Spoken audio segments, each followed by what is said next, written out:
अगर भगवान तुमसे इंतजार करवा रहे हैं तो तैयार रहना। वो उनसे कहीं ज्यादा देने वाले हैं जितना तुमने मांगा है। जिस तरह लोग मुर्दे इंसान को कंधा देना पुण्य समझते हैं, काश इस तरह जिंदा इंसान को सहारा देना पुण्य समझने लगे तो जिंदगी आसान हो जाएगी। मत सोच इतना जिंदगी के बारे में। जिसने जिंदगी दी है उसने भी तो कुछ सोचा होगा।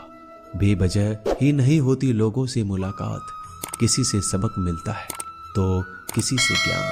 श्री कृष्ण कहते हैं, किसी को दुख देकर मुझसे अपने सुख की इच्छा मत करना। अगर तुम किसी को एक पल का भी सुख देते हो तो अपने दुख की चिंता कभी मत करना। जब दर्द और कर्बी बोली दोनों सहन होने लगे तो समझ लेना जीना आ गया है। कौन क्या कर रहा है, कैसे कर रहा है, क्यों कर रहा है, इन सब से आप जितना दूर रहेंगे उतना ही खुश रहेंगे। हंसते रहो तो दुनिया साथ है, वरना आंसुओं को तो आंखों में भी जगह नहीं मिलती। जीवन में जो होता है वह किसी वजह से होता है। या तो वह आपको कुछ बनाकर जाता है या फिर कुछ सिखाकर।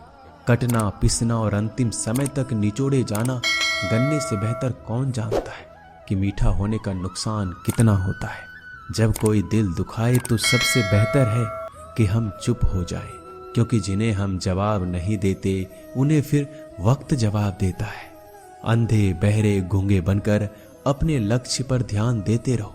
यहाँ इतने खाली लोग हैं कि ना खुद कुछ करेंगे और ना करने वालों को कुछ करने देंगे और उनका मनोबल भी तोड़ देंगे।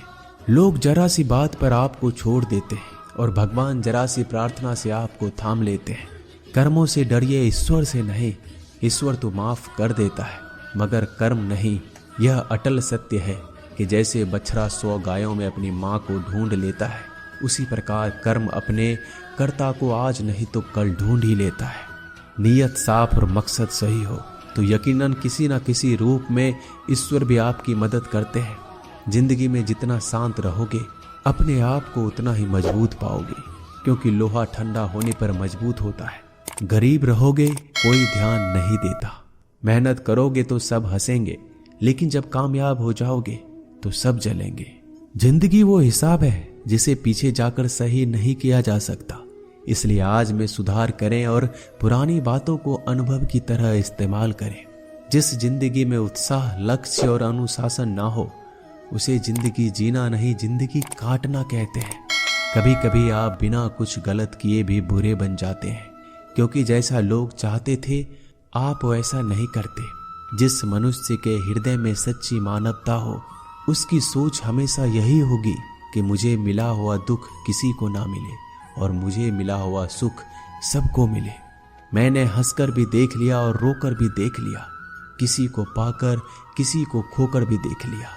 ये जान लिया कि जिंदगी वही जी सकता है जिसने अकेले जीना सीख लिया। जिंदगी बहुत कुछ सिखाती है, थोड़ा रुलाती है, थोड़ा हंसाती है।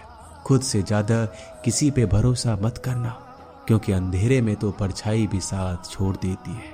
अगर कोई आपको सच्चा प्यार करता है तो वह आपको समय जरूर देगा, आपकी हर स्थिति में साथ देगा, हमेशा आपके लिए समर्पित रहेगा। क्योंकि सच्चा प्यार एक दूसरे की खुशियां चाहेगा, आंखों में पानी नहीं। लोहे को कोई नष्ट नहीं कर सकता, बस उसका जंग उसे नष्ट कर सकता है। इसी तरह आदमी को कोई और नहीं बल्कि उसकी सोच ही नष्ट कर सकती है। इसलिए सोच अच्छी रखो, फल अच्छा ही होगा। इतना कमजोर मत बनो कि कोई भी आपको तोड़ सके, बल्कि इतना मजबूत बनो कि आपको तोड़ने वाला खुद ही टूट जाए।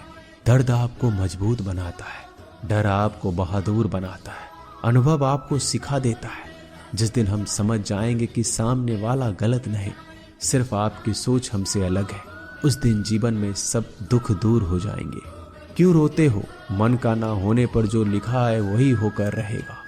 एक रास्ता बंद करने से पहले भगवान 10 रास्ते खोल देते हैं। गर्मी के मौसम में पत्ते सूखने के बाद भी पंछी घोंसला नहीं छोड़ते, क्योंकि वो जानते हैं फिर से बरसात आएगी और पेड़ पर नए पत्ते आएंगे। जो हुआ उसे भूलकर नई शुरुआत करो और याद रखो, जिसका कोई नहीं होता उसका भगवान होता है।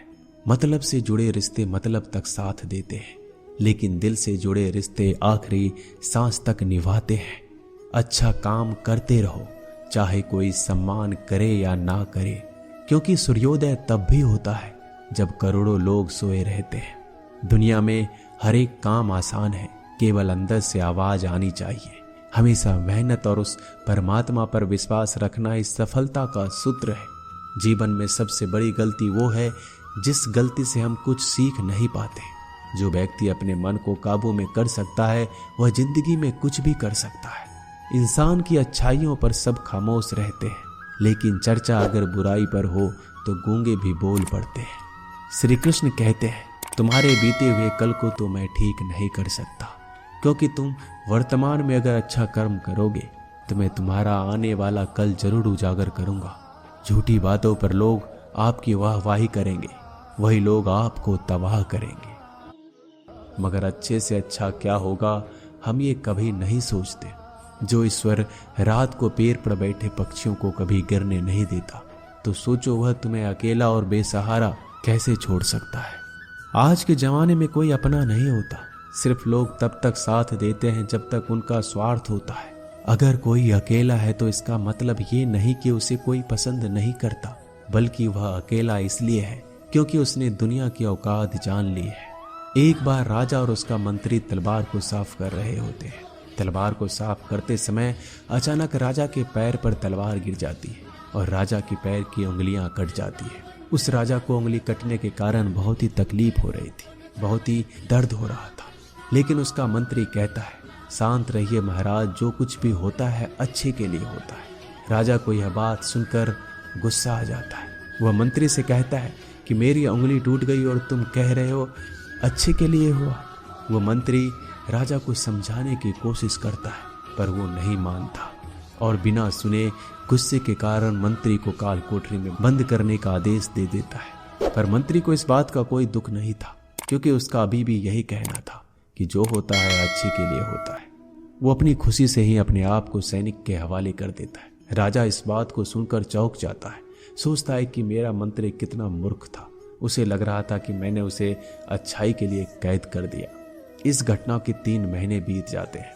एक दिन राजा अपने सैनिकों को लेकर शिकार करने के लिए जंगल में जाता है। राजा को एक हिरन दिखता है। हिरन का पीछा करते करते राजा घने जंगलों में चला जाता है। वह हिरन को पकड़ नहीं पाता और जंगलों में खो जाता है। वो बाहर आने के लिए रास्ता ढूंढता है, लेकिन रास्ता उसे नहीं मिलता। तभी कुछ आदिवासी लोग उसे घेर लेते हैं। उन लोगों को पता नहीं था कि वह राजा है। वो लोग अपनी देवता को बलि चढ़ाने के लिए एक इंसान को ढूंढ रहे थे। आदिवासी लोग राजा को पकड़कर अपने इलाके में ले जाते हैं। राजा उनको बार बार समझाने की कोशिश करते हैं, लेकिन वो लोग कुछ भी नहीं समझ रहे थे। वो लोग खुशी से नाचते हैं और राजा को नहलाकर बलि चढ़ाने के लिए उनको कपड़ा पहनाते हैं। अब राजा को लगता है कि वो मरने वाला है। जब आदिवासी लोगों का मुखिया राजा को मारने जाता है, तब देखता है कि राजा की पैर की उंगली कट चुकी है। इसको देखकर उसका मुखिया कहता है कि इस इंसान की बलि नहीं दी जा सकती, क्योंकि ये इंसान पूरा नहीं है, एक अंग कटा हुआ है, और उनके भगवान को एक पूरे इंसान की बलि ही दी जा सकती है। अगर ऐसे इंसान की बलि दी जाए जिसका अंग पहले से कटा हुआ है, तो उनके देवता खुश होने की जगह नाराज हो जाएंगे। फिर वो लोग राजा को छोड़ देते हैं। राजा खुशी खुशी अपने महल चला जाता है और सोचता है, अगर मेरी उंगली उस दिन ना कटी होती तो आज मेरी मौत हो जाती। इसका मतलब मंत्री सही कह रहा था, जो कुछ होता है अच्छे के लिए होता है। फिर राजा अपने सैनिकों को आदेश देता है कि जल्दी से जाकर मंत्री को रिहा किया जाए। फिर राजा मंत्री को अपना पद वापस देते हैं और पूछते हैं, मंत्री, उस दिन मेरी उंगली कट गई, मेरे लिए अच्छा हुआ, मैं मान गया, लेकिन तुम जेल में हो, इससे तुम्हारा क्या अच्छा हुआ।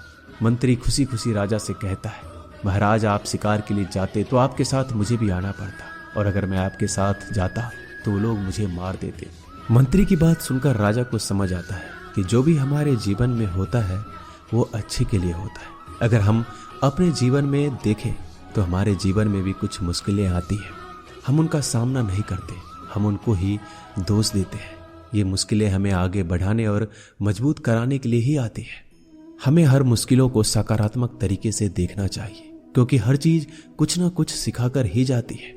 हर वीडियो को पूरा देख लिए हैं तो चैनल को सब्सक्राइब करें और कमेंट में बोलें जय श्री कृष्णा।